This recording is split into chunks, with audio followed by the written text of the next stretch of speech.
Your ginger vinegar jar can turn a useful kitchen habit into a misleading health claim because of one small mistake. From the outside, it looks like your grandmother's secret recipe: thinly sliced ginger, tangy vinegar poured over it, and sometimes a small touch of honey or rock sugar to soften the flavor. But here's the truth: this jar is not a miracle, and that's exactly where the interesting part begins. Ginger has some interesting properties that have been studied scientifically. Vinegar also creates certain effects in the body when consumed with food, and research on this is still ongoing. But this jar does not melt fat, treat disease, or cleanse the body. So does it actually help, and how should we use it? Today, I'll show you step by step how to use this jar in a realistic, safe, and everyday friendly way. And at the end of the video, there's one very simple rule you should remember about this jar. That rule will help you add ginger to your routine more safely. Today, we're going to really get to know ginger. How do you choose it, clean it, soften it, and soak it in vinegar? And most importantly, where should this recipe fit when we talk about gut health, healthy living, and nutrition habits? This video is made for adults who want to build simple kitchen habits that also have a scientific foundation. Our goal is not to scare you, and it's not to exaggerate. It is definitely not to say, drink this and everything will be fixed. It's about seeing together how ginger can realistically support our health while we use it as a flavorful kitchen ingredient. If you enjoy evidence-based videos about healthy eating and practical kitchen habits, don't forget to like this video and subscribe to Alinart Health. How do you currently use ginger? Do you add it to your tea, use it in your meals, or are you going to try this ginger vinegar recipe for the first time? Please share your answer with us in the comments. The problem is not ginger. The problem is how easily an ordinary food can be presented online as if it were a miracle. One video may say ginger cleanses the liver, another one may say it melts fat.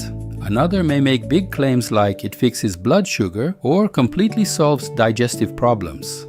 But responsible health content is not made that way. A food can be part of a healthy eating pattern. It can add flavor. It can help us use less salt, fewer heavy sauces, and more plant variety. Some plant compounds may have been studied in research. But foods do not replace medicine. They do not replace prescribed treatments. They do not manage a chronic condition on their own. The same rule applies to ginger. Ginger contains sharp, aromatic plant compounds such as gingerol and shogaol. These compounds contribute to ginger's smell, taste, and some of its biological effects. In research, we see that ginger has been studied especially in areas related to nausea and digestive movement. On the vinegar side, acetic acid comes to the forefront. Some studies show this. When vinegar is consumed with a meal that contains carbohydrates, it may have some effect on the blood sugar response after eating. But this does not mean vinegar works like medicine for diabetes. So today we're going to separate three things: what is reasonable, what is exaggerated, and how we can use ginger together with vinegar in a safer, tastier, and more realistic way. 7 smart ways to use ginger vinegar. Number 1, choose the right ginger first. The ginger we have may look clean from the outside, but there may be soil, tiny bits of residue, or hidden spoiled spots between its curves and folds. So the first step is very simple. Inspect the ginger carefully.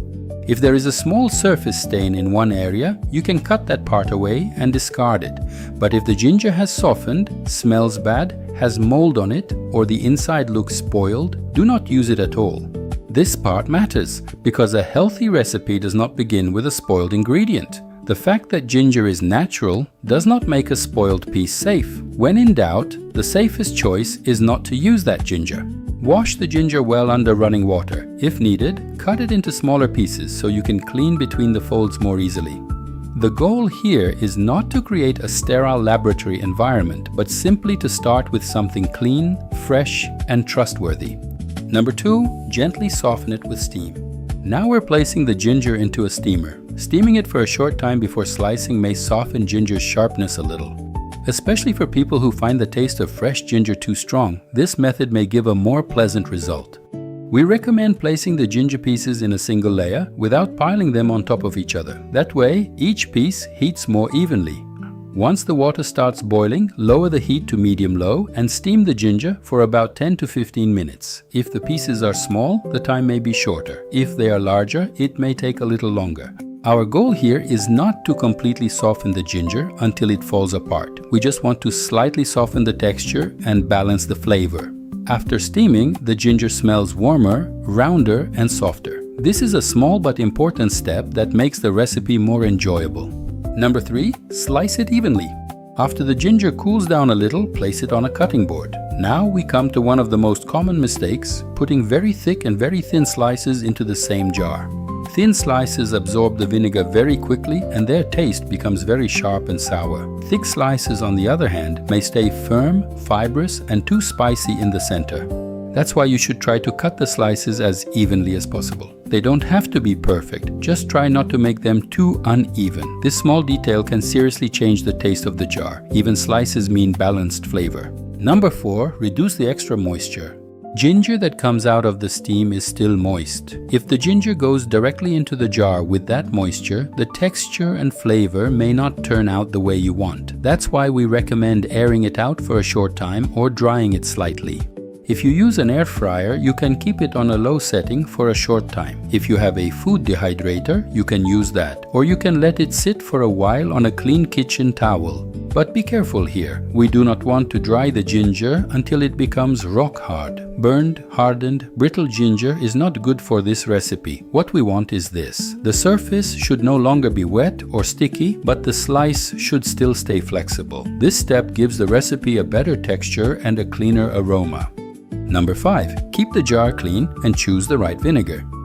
Now we're preparing a clean glass jar. Make sure there is no water or oily residue inside the jar. Use a clean lid. Do not pack the ginger too tightly when placing it into the jar. Then comes the vinegar. You can use white vinegar, apple cider vinegar, or rice vinegar if you like the taste. But there is an important point here. This recipe should not be thought of as a preserve that will be stored at room temperature for a long time.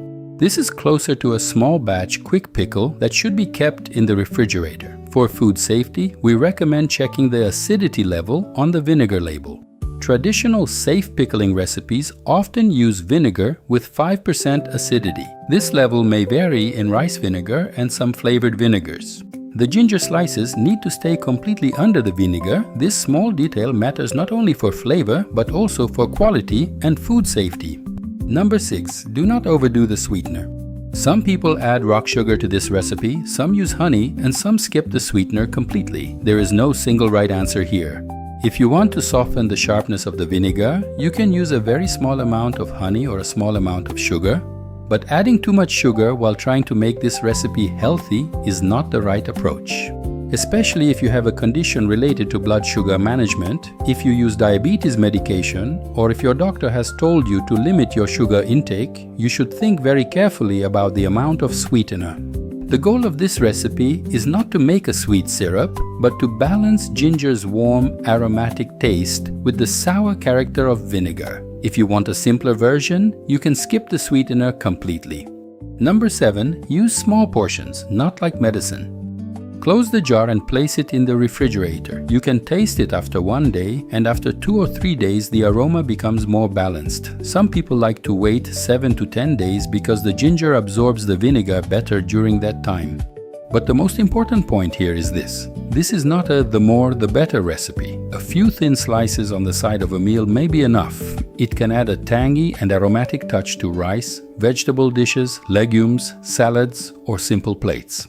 If you want to drink ginger vinegar, diluting it with plenty of water instead of drinking it straight all at once is a gentler method because vinegar is acidic and may irritate the throat, stomach, or tooth enamel. If you have reflux, gastritis, or ulcer-like complaints, vinegar and ginger may also cause discomfort for you. If you use blood thinners, blood pressure medication, diabetes medication, or if you take regular prescription medication, make sure to consult your healthcare professional before trying high amounts of ginger or intense vinegar routines. Natural does not mean it is always safe for everyone. At the beginning of the video, we mentioned a simple rule. Here it is. Think of this jar not as a rescuer, but as a supporter. If a video tells you that ginger vinegar cleanses the body, melts fat, renews organs, or solves a health problem, take a step back. The better question is this. Can this recipe make my daily eating pattern a little more flavorful, more plant-based, more balanced, and more sustainable? Yes, that is a reasonable question. Ginger is not the hero on its own. Vinegar is not the hero on its own. The hero is the overall eating pattern we build every day. Vegetables, legumes, whole grains, nuts, seeds, olive oil, enough water, movement, sleep, and balanced portions. Ginger vinegar can play a small but enjoyable role on that plate. To sum it up, first, ginger is a valuable and aromatic ingredient in the kitchen. It can be used in teas, meals, soups, and small vinegar recipes like this, but it should not be presented as a treatment, medicine, or miracle solution. Second, ginger soaked in vinegar can be a tasty, quick pickle, but pickles made with vinegar do not always mean probiotics. For a probiotic effect, natural fermentation, live cultures, and proper conditions are needed. This recipe should be thought of more as a tangy, aromatic, small portion kitchen habit. Third, food safety matters. Do not use moldy, bad-smelling, or spoiled ginger. Use a clean jar. Make sure the ginger stays under the vinegar. Think of this recipe not as a long-lasting preserve sitting at room temperature, but as a small batch recipe stored in the refrigerator.